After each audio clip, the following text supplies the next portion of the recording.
She commanded hundreds of thousands of troops across the globe. She was hours away from leading a highly classified National Security Council briefing at the Pentagon. But to ICE agent Evan Collins, 4-star General Harriet Austin was just a woman in fatigues who didn't fit his narrow idea of power. Collins scoffed at her authentic Department of Defense credentials. He ignored the literal stars on her uniform and her terrifying, unshakable calm. Leaning aggressively across the metal table, he thought he was breaking a stubborn civilian guilty of stolen valor.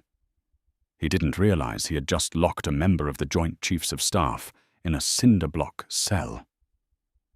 This is the story of the interrogation room standoff that triggered a massive military manhunt and brought an unchecked federal agency to its knees. The morning General Harriet Austin chose to travel light was the morning everything went sideways. No motorcade, no aide-de-camp riding shotgun with a briefcase handcuffed to his wrist, no advance team sweeping the route 40 minutes ahead of her vehicle. Just Austin herself, behind the wheel of a government-issued black Suburban in standard-issue Army combat uniform, 4 silver stars catching the pale October light on her collar. She preferred it this way when the schedule allowed. The anonymity of blending in, the quiet discipline of moving through the world without the theater of rank. She had earned those stars in places that didn't make the evening news, and she had never needed a parade to remind herself of that. The briefing at the Pentagon was in 4 hours. She had time, as the checkpoint appeared without warning on the service road connecting Fort Meade to the interstate. A temporary setup. 2 white SUVs parked at aggressive angles, orange cones funneling traffic into a single lane. Austin slowed the Suburban and noted the jackets immediately. Not military, not local law enforcement. ICE. She exhaled slowly through her nose, the way she had learned to exhale in Kandahar when the situation required patience over instinct, and rolled down her window. The agent who approached was young, mid-30s at most, with the particular swagger of a man who had recently been handed authority and hadn't yet learned the difference between power and performance. His jaw was set. His hand rested near his hip with theatrical deliberateness. His name tag read Collins. "License and registration," he said. Not as a question. Austin looked at him evenly. "Good morning." She reached into the center console and produced her Department of Defense identification card, the real one, the kind with the embedded encryption chip and the Pentagon seal embossed in the corner, and held it out through the window. "General Harriet Austin, United States Army." Collins took the card. He looked at it the way a man looks at something he has already decided is wrong. His eyes moved from the card to her face, then to the stars on her collar, then back to the card. Something shifted in his expression, not recognition, not deference, but a slow, almost imperceptible hardening, like a man who had just decided to dig in. "This your vehicle?" he asked. "Government issued, yes." "Where are you headed?" "The Pentagon," she said. "Well, I have a briefing." He turned the ID card over in his fingers. "This looks irregular." Austin said nothing. She had learned, over 31 years of service, that silence was often the most devastating response available to her. She had used it in Senate hearings. She had used it across negotiating tables in Brussels and Bahrain. She used it now, watching Collins's face with the same calm, analytical attention she brought to battlefield maps. "I'm going to need you to step out of the vehicle, ma'am." The ma'am landed like a small, deliberate insult, stripped of the military courtesy the word was supposed to carry, reduced to something dismissive, something that put her in a category he had already chosen for her before she rolled down the window. She stepped out. She stood at her full height, 5 feet 10 inches, spine straight, her shoulders squared, the posture of a woman who had stood at attention in front of presidents and heads of state. Collins was barely taller than her, and the realization seemed to irritate him. A second agent hovered near the front of the vehicle, pretending to examine the plates. Austin clocked him without turning her head. 2 of them. A temporary checkpoint on a service road that saw almost no civilian traffic. She filed the details away with the quiet efficiency of a woman who had spent decades reading rooms that were trying to kill her. "There's a problem with your documentation," Collins said, holding up the DoD card as though presenting evidence. "We've been seeing a lot of forged federal IDs lately. Stolen valor situations." The phrase landed in the October air between them. Austin looked at him. Not through him, but not past him. At him, with the full, unhurried weight of her attention. She watched him register it, and then watched him decide, consciously, to ignore it. That decision told her everything she needed to know about Evan Collins. He wasn't confused. He wasn't following protocol. He had looked at a black woman in a military uniform, with 4 stars on her collar and a Pentagon-issued ID in her hand, and he had made a choice. "I'm going to need you to come with me," he said. She could have made 3 phone calls that would have ended this in under 4 minutes. She knew that. Collins did not. And in the space between what she knew and what he assumed, something cold and patient settled into her chest. Not fear, not anger, but the particular stillness of a general who has just identified the terrain and is already 3 moves ahead.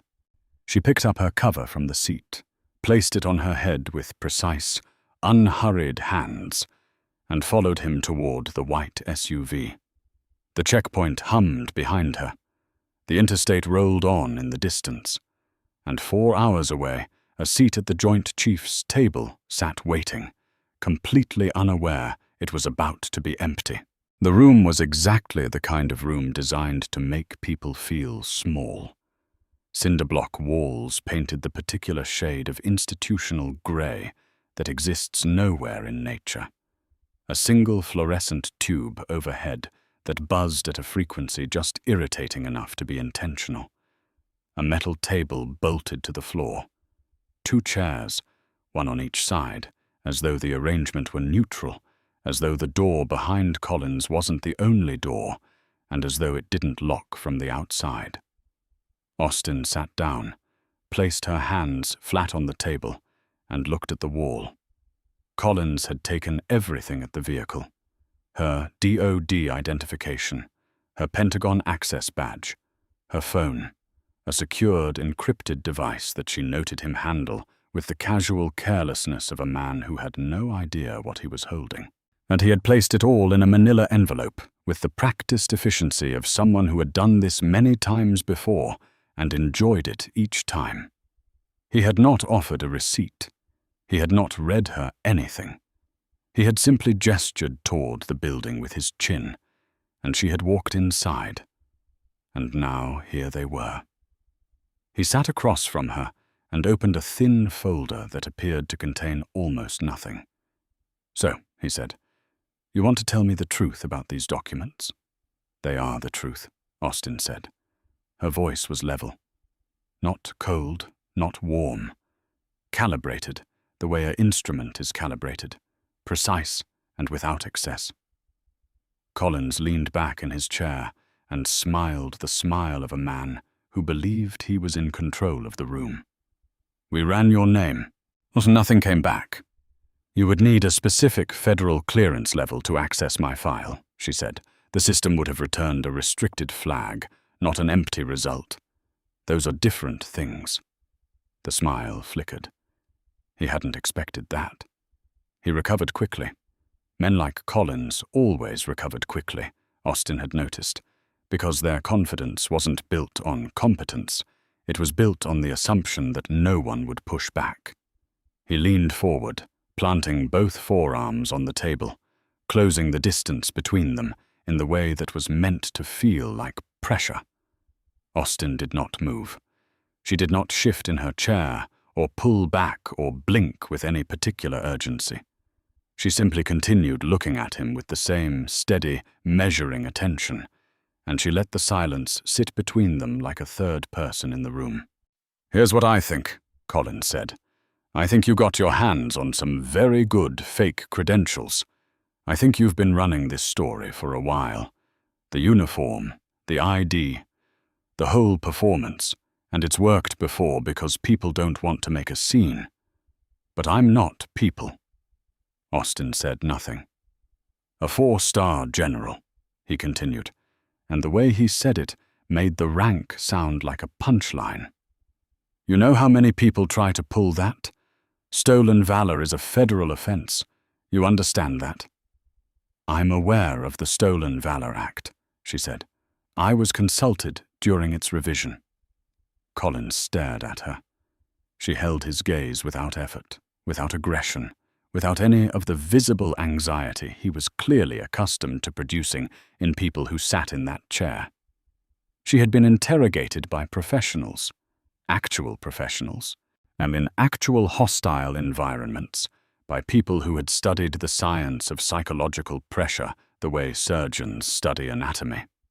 Evan Collins, with his bolted-down table and his buzzing fluorescent light, was not a professional. He was a man performing dominance for an audience of one, and the audience was not impressed. He stood up. This was the next move. She had anticipated it. Standing gave him the height advantage, allowed him to look down at her, repositioned the geometry of the room in his favor. He walked around the table slowly, deliberately, and stopped just behind her left shoulder. Austin did not turn around. She listened to his breathing, slightly elevated. He was working harder than he wanted to appear. She noted the way his footsteps had a particular heaviness to them, the walk of a man who wanted to be heard. She noted the pause behind her, calculated for maximum discomfort, and she noted the exact moment he realized it wasn't working, because the pause stretched 2 seconds longer than it was supposed to before he moved again. He came back around and dropped a single sheet of paper on the table in front of her. A form, dense with bureaucratic language, a signature line at the bottom. "Sign this," he said. "It's a standard acknowledgement that your documents have been flagged for verification." Austin looked at the form. She read it in full, not quickly, not performatively, but with the thorough, unhurried attention she gave to every document placed in front of her, whether it was a congressional budget proposal or a field operations order. The form was not a standard acknowledgement. It was a confession of misrepresentation. She looked up at him. "No," she said. One word, quiet as a closed door. Collins's jaw tightened. His hand came down flat on the table. Not quite a slam, but close, the sound of a man running out of moves and reaching for volume to replace them. Outside, somewhere beyond the cinderblock and the buzzing light, the October morning continued without them. And 400 miles away, a clock on a Pentagon wall kept moving, indifferent and precise, toward the hour when someone would finally notice that General Harriet Austin had not arrived. Colonel Denise Warwick checked her watch for the 3rd time in 4 minutes. This was not a habit. Denise Warwick did not fidget, did not pace, did not betray anxiety through her body in any visible way. 30 years of military service had trained that out of her completely. But she checked her watch a 3rd time because the first 2 times had returned an answer she didn't trust, and the 3rd time confirmed it with the particular cruelty of a clock that is working perfectly. General Austin was 43 minutes late. Warwick stood in the corridor outside briefing room 4C, a windowless space 2 levels below the Pentagon's main concourse that did not appear on any publicly available floor plan. The room had been swept for signals interference at 0600. The secure terminals had been initialized.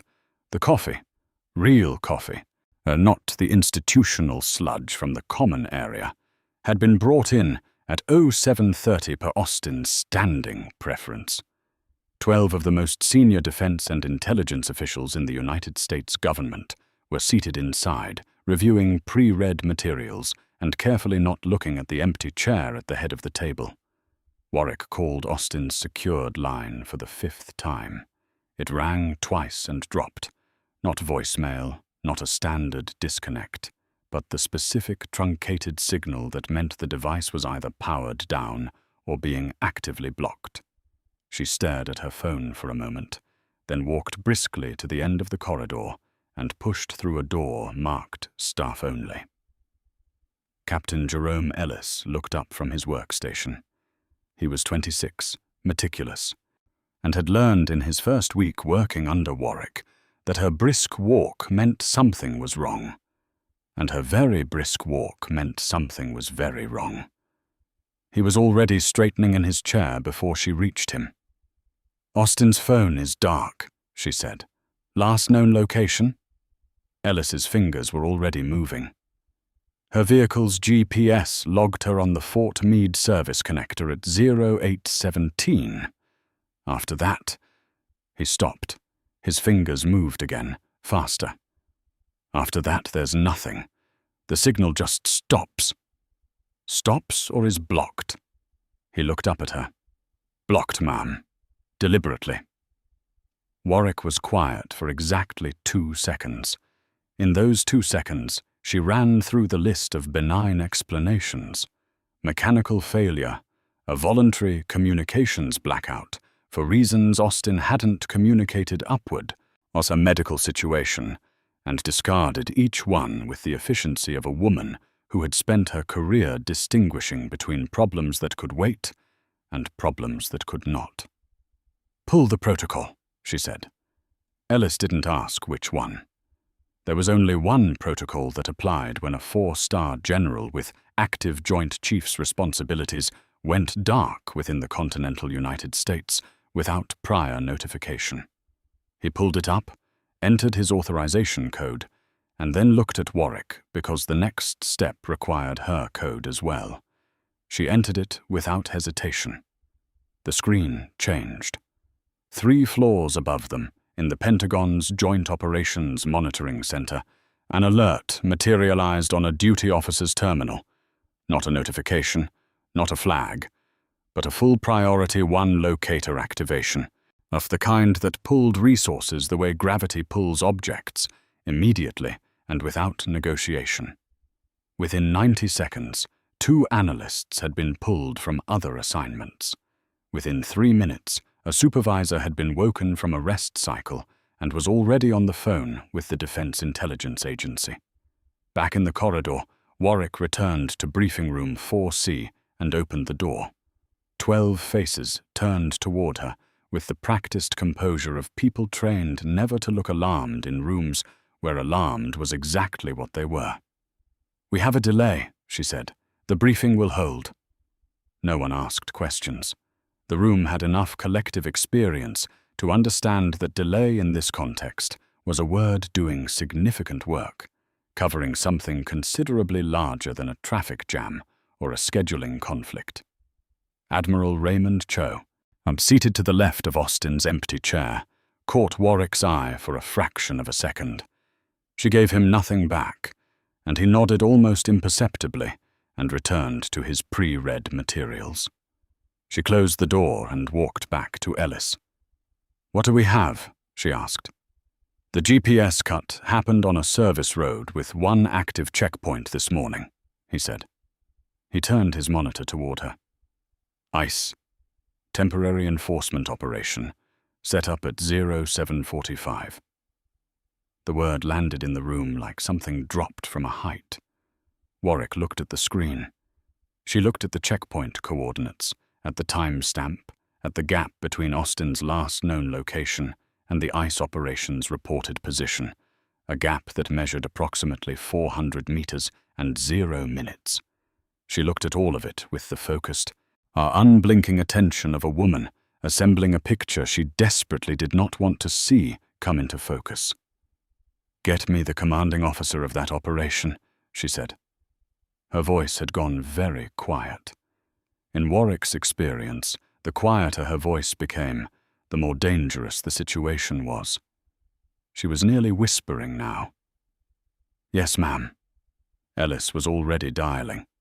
She looked once more at the empty coordinates on the screen, the place where a 4-star general had simply ceased to exist in the digital record, and felt something move through her chest that was not quite fear and not quite fury, but lived in the precise territory between them. Somewhere in that gap, General Harriet Austin was waiting, and Colonel Denise Warwick intended to find her. Collins came back with a folder this time, a thicker one. He dropped it on the table with the deliberate weight of a man who wanted the sound to mean something, then pulled out the chair across from her and sat down in the particular way that men like him sat down, wide, occupying more space than necessary, elbows out, as though the chair itself needed to be dominated before he could get to her. He opened the folder and made a show of reading it, though Austin noted that his eyes moved too quickly across the page to be absorbing anything. He was performing preparation. He wanted her to believe he had ammunition. She waited. "Harriet Louise Austin," he said, reading from the top sheet. "That right?" "General Austin," she said. Not sharply. Not as a correction delivered in anger, but as a simple statement of fact. The way one might correct a mispronounced street name. Collins smiled. "See, that's the thing. I can't verify that. I've got a woman in my interrogation room with a federal ID that our systems can't confirm, wearing a uniform she may or may not be entitled to wear, refusing to cooperate with a lawful federal investigation." He leaned forward. "So until I can verify who you actually are, you're just Harriet to me." Austin looked at him.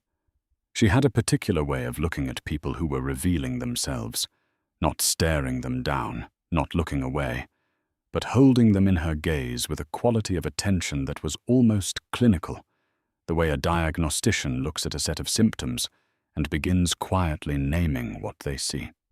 She had been doing it since Collins walked her into this building. She had learned a great deal. He was not stupid.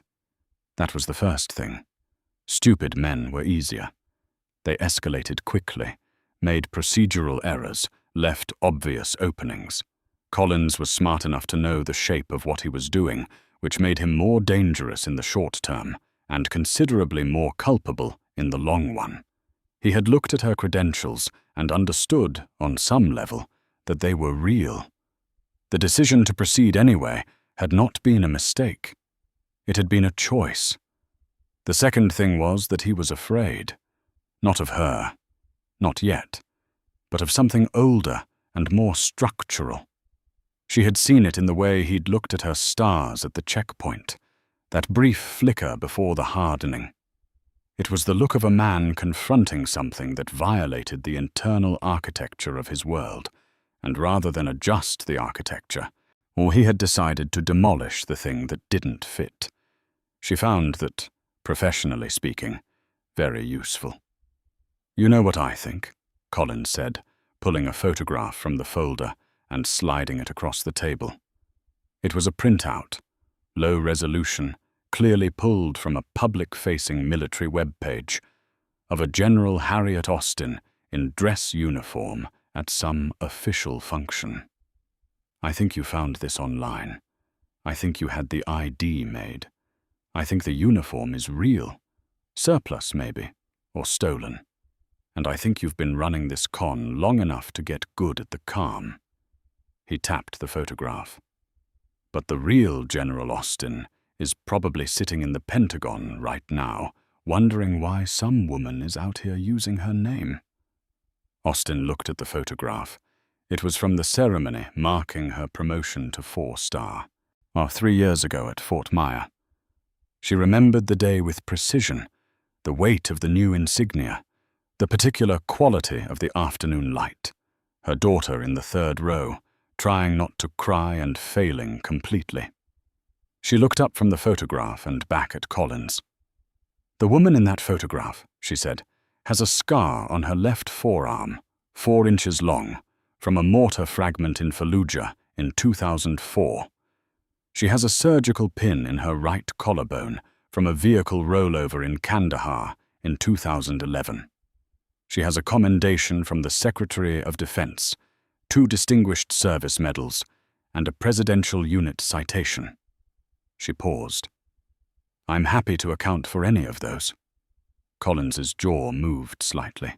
He recovered. "Anyone can memorize a biography." "Yes," she said. "They can." She let that sit for a moment. "You've been an ICE field agent for—" She glanced at his badge, at the particular wear pattern on his jacket, at the model of his service weapon. "Approximately 7 years. You were passed over for a supervisory role at least once, possibly twice, which is why you're running a temporary checkpoint on a service road on a Tuesday morning instead of sitting behind a desk. You are very good at this specific kind of work. The small room, the locked door, the folder you don't actually need, because it is the one context in which the power differential is entirely within your control." She said it the way she said everything, evenly, without heat, without cruelty, as pure observation. Collins was very still.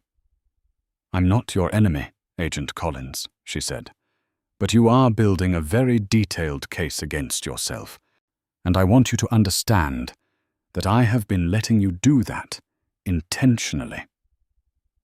The fluorescent light buzzed overhead.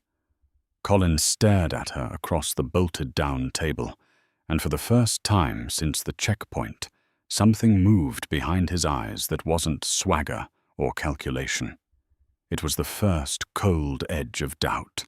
The alert came in at 9:47 and landed on Staff Sergeant Maya Reyes's terminal like a stone dropped into still water. Reyes worked in a room that had no official name on any organizational chart. It was listed in internal Pentagon documentation as Signals Continuity Unit 4, which told you almost nothing, which was precisely the point. The room was small, climate-controlled to a degree that made everyone who worked in it keep a jacket at their desk, regardless of the season, and filled with the particular focused silence of people doing work that required them to hold several complex things in their minds simultaneously without dropping any of them. Her unit's function, stripped of its bureaucratic language, was this: every piece of credentialed hardware issued by the Department of Defense contained an encrypted locator chip, not GPS, which could be jammed or spoofed, but a proprietary signal architecture that bounced off a classified satellite array and reported back to a dedicated Pentagon receiver on a rotating encryption cycle. The chips were passive under normal circumstances, invisible in the background noise of daily operations. But when a Priority 1 locator activation was entered into the system, the relevant chip stopped being passive. It started screaming. Reyes had run Priority 1 activations before.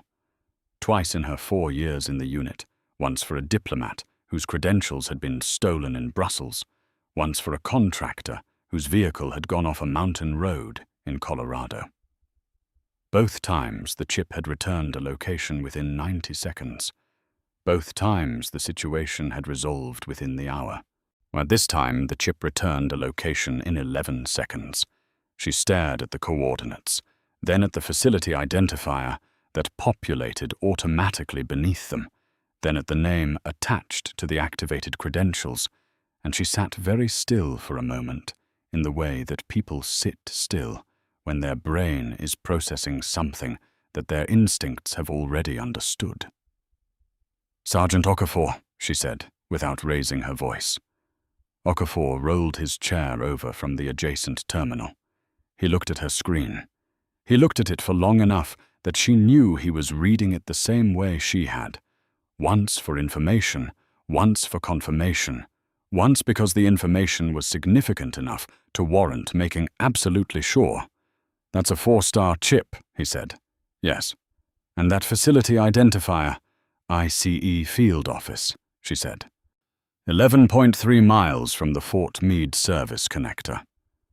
Okafor was quiet for a moment. "The chip is stationary. Completely. It hasn't moved in—" She checked the timestamp against the activation log.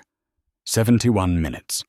She was already reaching for her direct line to Colonel Warwick's office before Okafor finished nodding. The line connected in one ring, which told her that Warwick was sitting next to the phone, which told her that Warwick already knew something was wrong and had been waiting for exactly this call. "Reyes, SCU-4, she said. "Ma'am, we have a confirmed chip ping on the Austin credentials. The ID is stationary at a federal ICE facility, 11 miles northeast of the last known GPS position. The chip has been static for 71 minutes. There is no movement, no signal degradation, and no indication of transit. The ID is inside that building." There was a silence on the other end of the line that lasted approximately 3 seconds. In Reyes's experience, the length of a superior officer's silence after receiving bad news was directly proportional to how bad the news actually was. 3 seconds from Colonel Warwick was the equivalent of a full minute from anyone else. "Can you confirm the chip hasn't been separated from the card holder?" Warwick asked. It was the right question. Reyes had already run it. "The chip's biometric sync is still active, ma'am. It's keyed to General Austin's specific physiological signature, proximity-dependent, within a 2-meter radius. If the card were isolated from the card holder, the sync would have dropped within 15 minutes of separation." She paused. "The sync is active. Well, General Austin is in that building." Another silence, shorter this time. "Send the coordinates to my terminal and to Joint Ops. Full packet, chip ID, facility identifier, timestamp, biometric sync status. Mark it Priority 1 and flag it for immediate command review." "Already transmitting, ma'am." The line went dead. Reyes set down the phone and looked at her screen, at the small, unmoving dot that represented the most senior military officer currently unaccounted for on American soil, sitting stationary inside a building that had no business holding her. Okafor was watching her from his chair. Around them, the room had gone very quiet, in the way that rooms go quiet when the people in them have all registered, without being told, that something significant has just shifted. "How long before they move on it?" he asked. Reyes looked at the timestamp, looked at the facility coordinates, looked at the biometric sync indicator, still green, still active, still placing General Harriet Austin inside a cinderblock ICE field office on a Tuesday morning when she was supposed to be at the Joint Chiefs table. "They're already moving," she said. She turned back to her terminal and began logging the full incident record with the careful, precise documentation of someone who understood with complete clarity that what she had just found was going to matter for a very long time. Derek Paulson was 23 years old and had been a data entry analyst at the ICE field office for 11 months, which was long enough to know the routine and not long enough to know when the routine had gone catastrophically wrong. His morning had been ordinary by every available measure. He had arrived at 7:50, made coffee in the break room, logged into his workstation, and begun processing the documentation queue from the morning's checkpoint operations, a stack of flagged IDs and associated intake forms that needed to be cross-referenced against the standard federal verification databases before being forwarded to the supervising agent for review. It was not complicated work. It was the kind of work that required attention to detail and a tolerance for repetition, both of which Paulson had in abundance. He picked up the manila envelope at 9:52. It was sitting at the top of the queue, labeled in Collins's handwriting. Block letters, pressed hard into the paper the way Collins did everything. as though the pen needed to be reminded who was in charge. Paulson opened it and removed the contents. A Pentagon access badge, a secured phone, powered down, and the ID card. He almost processed it through the standard database. That was the thing he would think about later, in the particular way that people think about the small mechanical decisions that stand between ordinary days and extraordinary ones. He almost ran it through the standard system, which would have returned the same restricted flag it had returned for Collins, and which Paulson, unlike Collins, would have immediately recognized as a signal to stop and escalate. But the standard database was running a scheduled maintenance cycle that had started at 9:45, and the system had automatically rerouted verification requests to the backup protocol, a deep-tier federal database that Paulson's workstation had access to, specifically because his supervisor had never bothered to restrict the permissions after a system upgrade 6 months ago. It was an administrative oversight, a loose thread in the bureaucratic fabric that no one had gotten around to pulling. Paulson entered the ID number and hit verify. The system took 4 seconds.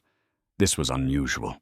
The standard database returned results in under 1 second, and even the backup protocol typically resolved in 2. 4 seconds meant the query had escalated through multiple clearance tiers, as each one requiring additional authentication before the next layer opened. Paulson watched the progress indicator with the mild, distracted attention of someone waiting for a web page to load. Then the result populated. He read it once. The way you read something when the words are individually familiar, but their combination doesn't immediately resolve into meaning.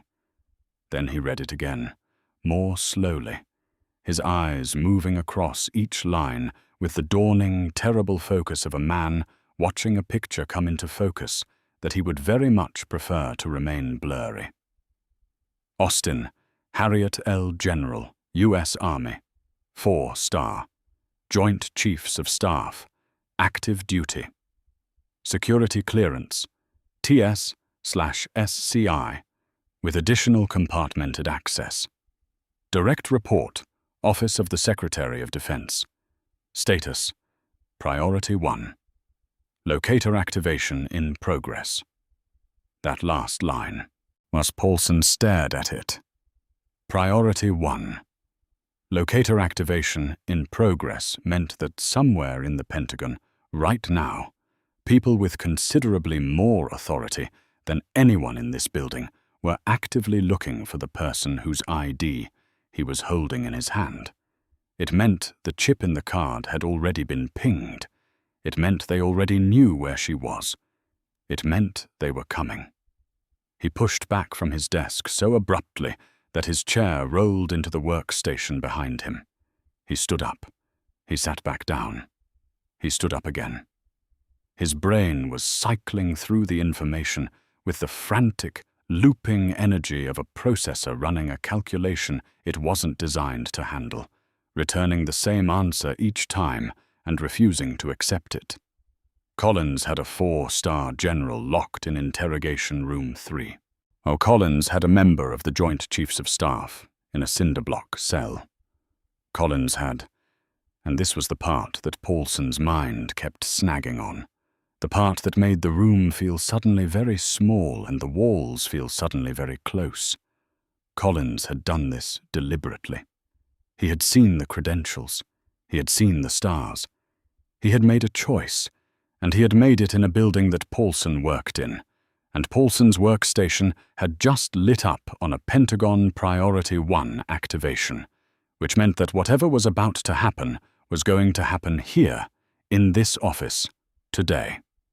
He grabbed his desk phone, put it down, grabbed it again.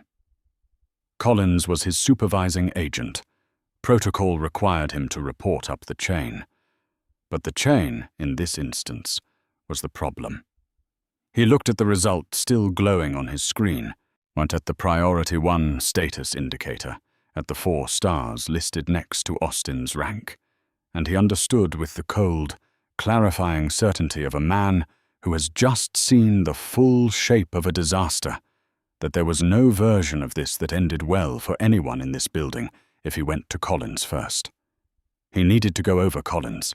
He needed to go considerably over Collins. He picked up the phone and dialed the office of the special agent in charge, his hands not entirely steady, his mind already rehearsing words that he suspected no junior analyst in the history of this field office had ever had to say out loud. The first thing anyone in the field office heard was the sound. It arrived before any visual confirmation, before any radio traffic, before the front desk officer had finished processing the call she had just received from a very clipped, very controlled Pentagon liaison who had not introduced himself by name and had not asked for permission to do anything. The sound came through the walls and the windows and the floor simultaneously, a deep, rhythmic percussion that the body registered before the mind named it, the kind of sound that bypassed conscious thought and spoke directly to something older and more instinctive. Rotor blades, multiple, close, getting closer. Special Agent in Charge. Patricia Holt was standing in the corridor outside her office with a phone pressed to each ear when the windows along the east wall of the building began to vibrate. She had been on the phone for 6 minutes, 6 of the most concentrated, rapidly deteriorating minutes of her professional life, during which she had received in sequence a call from a panicked junior analyst named Paulson, a call from a Pentagon number that had routed through 3 separate security exchanges before connecting, and a call from her own regional director who had said 4 words, "Do not obstruct them," and hung up. She lowered both phones and walked to the east window. 3 Black Hawks were descending into the facility's parking lot with the calm, was unhurried precision of aircraft that had done this before and expected the ground to accommodate them. They came down in a loose triangle formation, their rotors flattening the October air into concentric rings that sent a scatter of dead leaves spiraling across the asphalt. Behind them, visible now on the access road, 2 dark SUVs and a military transport vehicle were moving toward the facility entrance at a speed that suggested they were not planning to stop at the gate.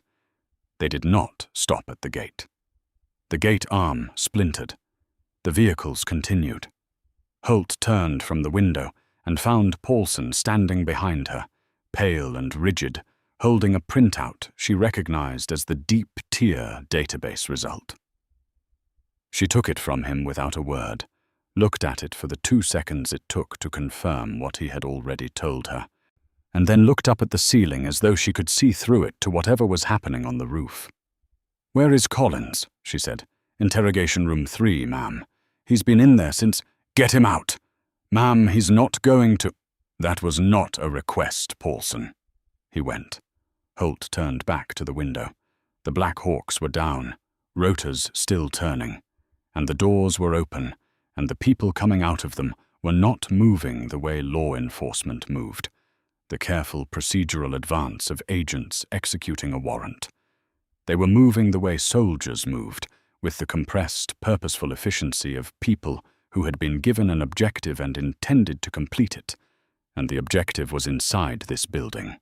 And nothing about their posture suggested they had any interest in the administrative courtesies that normally governed interagency operations. The front door opened before anyone reached it. The desk officer had buzzed them through, which was either the best decision she had made in her career or simply the only one available to her. A colonel entered first, tall, composed, in army service uniform, with the kind of bearing that made the lobby feel immediately smaller. Behind her came 4 military police officers in full kit, 2 Pentagon officials in civilian clothes, moving with the quiet authority of people who carried more clearance than the building they were entering, and a federal marshal whose presence indicated that whatever was happening had already crossed into criminal jurisdiction. Colonel Warwick, because it was Warwick. It had been Warwick in the SUV. Warwick, who had entered the authorization code.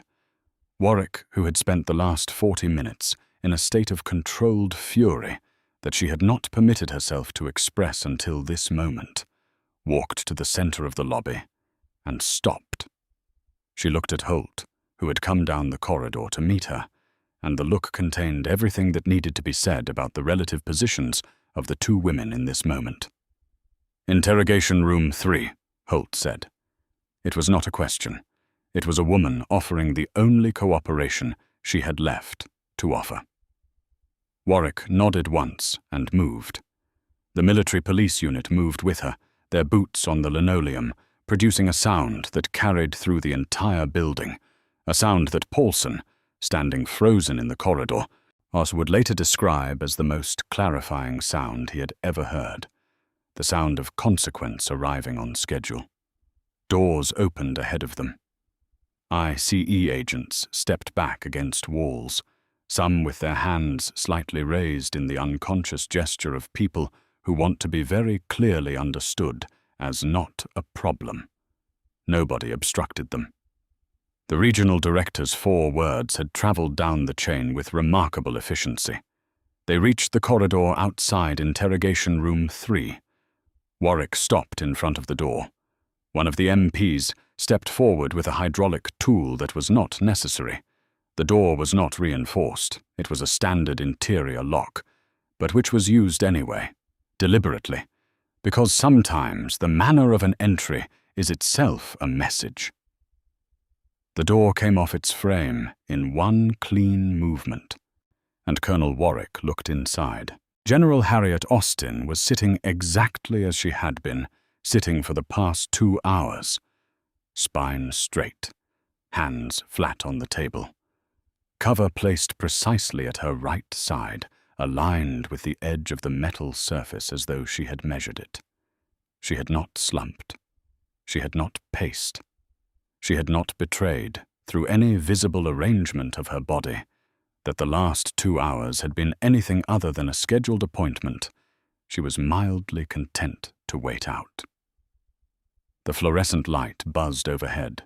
The cinderblock walls held their institutional grey, and Austin sat in the middle of it all like something load-bearing, like the still point around which the chaos of the morning had been orbiting without her permission. Collins was standing in the corner. He had retreated there approximately 12 minutes ago, after the sound of the rotors had reached even this windowless room, and he had watched something move across Austin's face that was not quite a smile and not quite satisfaction, but lived in the precise neighborhood of both.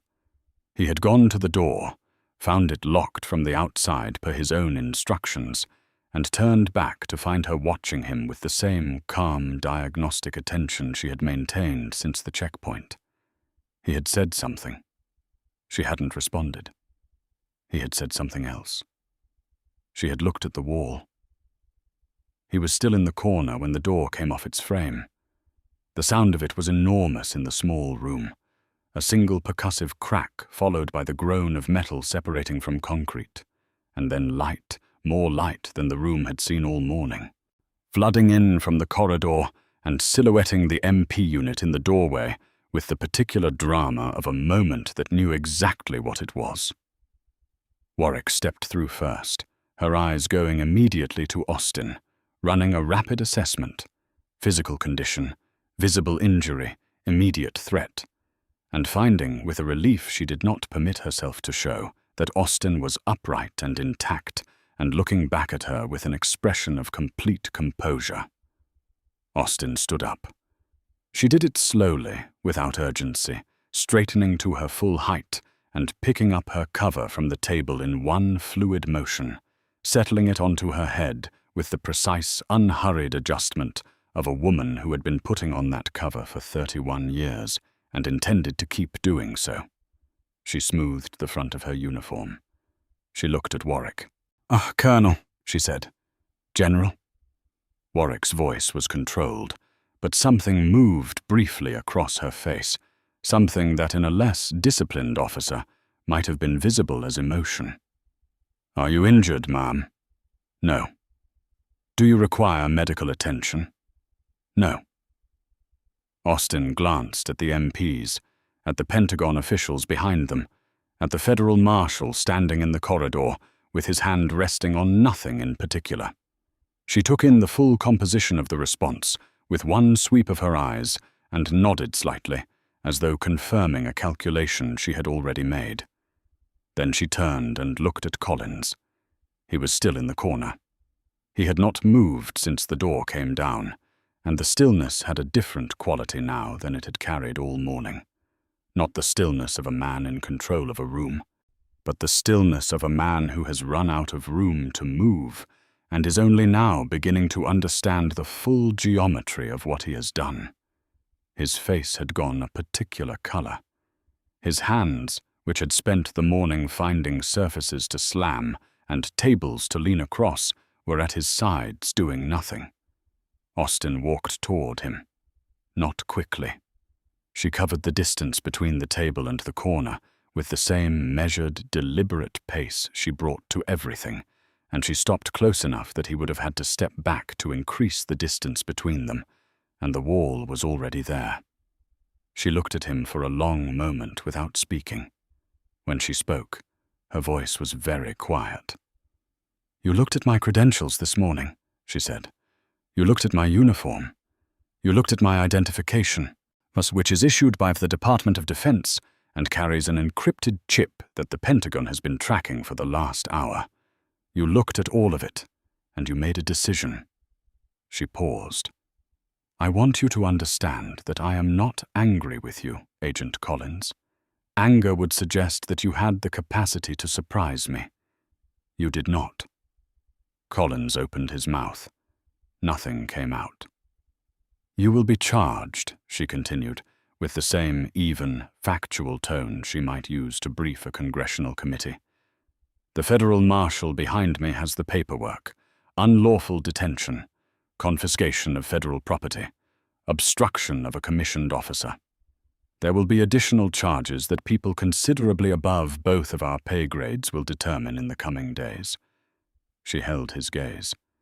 "You built this room. You locked this door. As everything that happens next is the architecture of your own choices." She stepped back. She turned to the federal marshal and gave him a single nod. He moved past her into the corner. Austin walked out of the room without looking back. In the corridor, the MPs stood aside. The Pentagon officials stood aside. Warwick fell into step beside her, and together they walked toward the exit, toward the October light, toward the Black Hawks still sitting in the parking lot with their rotors turning at idle, patient, and ready.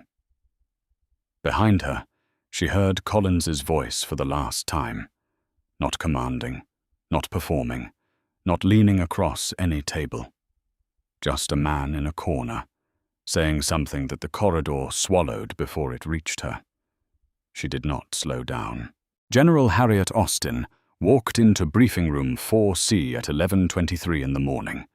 She was 2 hours and 19 minutes late, which was the first time in 31 years of service that she had been late to anything, and she walked in the way she walked into every room, without apology, without performance, with the particular quality of presence that made the air in a space rearrange itself around her. 12 of the most senior defense and intelligence officials in the United States government looked up from their pre-read materials, and not one of them said a word about the time. Admiral Cho, seated to the left of her chair, stood when she entered. Then the room stood in the rippling, instinctive way that rooms stand when something has happened that everyone present understands without being told. Austin acknowledged it with a single nod, set her cover on the table, and sat down. "Ladies and gentlemen," she said, opening her briefing folder, "let's begin." They began. The briefing ran for 90 minutes and covered 3 active theaters, 2 emerging intelligence assessments, and a proposed revision to a classified operational protocol that had been under review for 6 months. Austin ran it the way she ran everything, with precision, with economy of language, with the kind of command authority that made the room feel like it was moving in a single direction, because it was. Nobody referenced the morning. Nobody asked questions that weren't about the briefing. The work was the work, and the work did not pause for the personal. But when the room cleared, Admiral Cho stayed behind. He waited until the last official had filed out and the door had closed, and then he looked at her across the table with the expression of a man who had spent 2 hours sitting next to an empty chair and intended to say something about it exactly once. "Harriet," he said. "Raymond," she said, "are you all right?" She considered the question with the same honest attention she gave to every question worth answering. "Yes," she said. And then, because it was Cho, and because 30 years of shared service had earned him more than the short answer, "I will be." He nodded. He picked up his folder. At the door, he stopped and turned back. "What are you going to do?" Austin looked at the middle distance for a moment, not the wall, not the table, but the particular space where decisions live before they become actions. She thought about a cinderblock room and a buzzing fluorescent light. She thought about a manila envelope containing her credentials, handled carelessly by a man who had decided before she rolled down her window what she was and what she wasn't. She thought about the form with the signature line at the bottom and the flat, final sound of the word she had said in response. "My job," she said. She was on the phone with the office of the Senate Armed Services Committee before she reached her own office. By the time she sat down at her desk, she had spoken to 2 senior staffers, a deputy chief of staff and a committee chair who had cleared his afternoon schedule within 4 minutes of understanding what she was describing. She was not calling in favors. She was not leveraging rank for personal satisfaction. She was doing what she had told Cho she would do. Her job, which in this instance meant ensuring that what had happened to her in that cinderblock room could be documented, examined, and structurally prevented from happening to the next person, who would not have 4 stars on their collar and a Pentagon cyber unit tracking their credentials. The federal charges against Evan Collins were filed by end of business: unlawful detention of a commissioned officer, confiscation and interference with federal military property, obstruction. The federal marshal's office added 2 additional counts in the late afternoon, after a review of the facility's intake records revealed that Collins had processed Austin's detention without logging it through standard protocol, an omission that was either a procedural failure or a deliberate concealment, and which the charging documents treated as the latter. His badge and service weapon had been surrendered in the parking lot in front of 3 Black Hawks and a small audience of his colleagues, none of whom had said anything on his behalf. The congressional inquiry was announced 6 days later. It was broad, broader than Collins, broader than 1 field office, broader than a single checkpoint on a service road in October.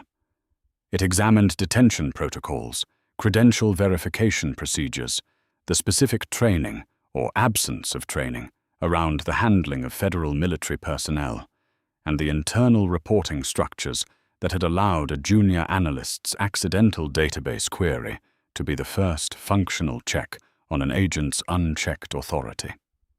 Austin testified in a closed session that lasted 4 hours. Her prepared remarks were 11 pages.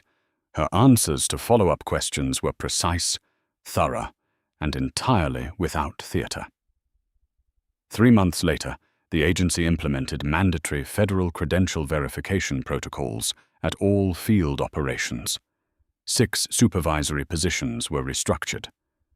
2 senior officials retired under circumstances that the agency described as voluntary, and that nobody with any familiarity with the timeline believed were voluntary.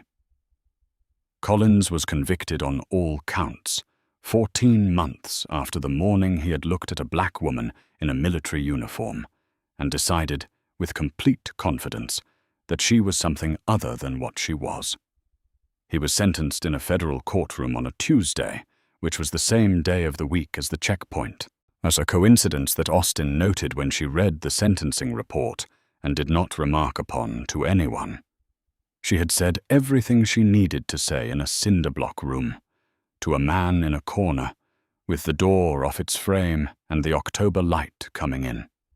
The rest had simply been the architecture of his own choices, arriving on schedule. General Harriet Austin never raised her voice, never lost her composure, never needed to. She walked into that room a hostage and walked out a reckoning. She didn't survive that cinderblock cell because she panicked. She survived it because she understood something that Evan Collins never did, that real power doesn't perform. It waits, it documents, it builds its case in silence, and then it walks out the door while the other person gets arrested. This story is fiction. The bias that inspired it is not. Every day, people with every credential, every qualification, and every right to be exactly where they are get looked at the way Collins looked at General Austin, and most of them don't have a Pentagon cyber unit tracking their ID chip. Most of them don't have Black Hawks in the parking lot. Most of them just have themselves and the quiet, unshakable dignity of knowing who they are, even when the room refuses to. That's the real story. That's always been the real story.